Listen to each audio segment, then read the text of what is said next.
Soalan daripada wartawan The Vibe semasa sidang media Menteri Pendidikan. Wartawan ini mengaitkan Pasti dan Sriti dengan isu ekstremis di sekolah. Sama ada kerajaan sedang mengkaji untuk memasukkan Sriti ke dalam aliran persekolahan kerajaan bagi menangani isu ekstremis.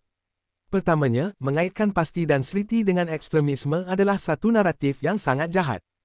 Etika kewartawanan saudara perlulah diteliti semula. Walau bagaimanapun, selaku orang yang terlibat secara langsung dengan Sriti dan Pasti, saya ingin memberikan respons awal secara peribadi mengenai isu yang dibangkitkan. Untuk pengetahuan saudara, Pasti adalah pusat asuhan tunas Islam yang mendidik murid berumur 4 tahun hingga 6 tahun.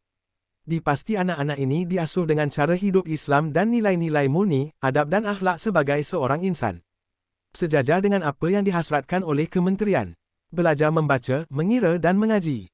Di mana nak selitkan budaya ekstrem bagi murid di usia begini? Adakah dengan tidak diajar berjoget-joget terkinja-kinja dan menyanyi lagu barat menjadikan kanak-kanak ini ekstremis? Fikir sebelum bertanya ya saudara. Seterusnya Sriti, untuk pengetahuan saudara.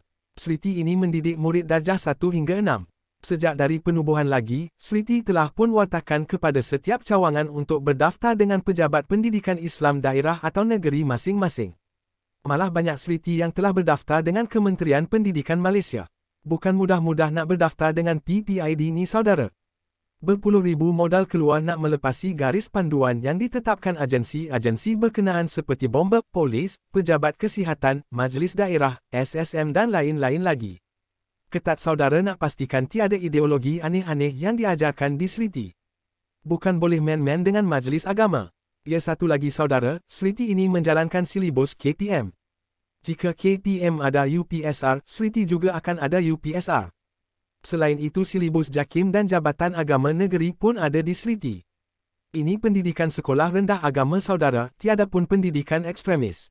Malahan saudara, kami ada mata pelajaran khas berkenaan adab dan akhlak bagi memastikan murid kami keluar menjadi rakyat Malaysia yang baik dan saling menghormati.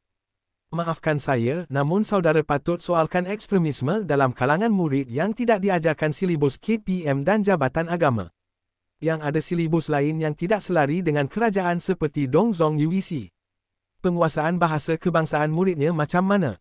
Semangat patriotiknya bagaimana? Pembelajaran sejarahnya saudara ada tanya. Saya menjemput saudara untuk menziarahi kami di Sriti. Ada lebih 150 buah Sriti seluruh Malaysia. Hubungi saya boleh bawakan untuk lawatan.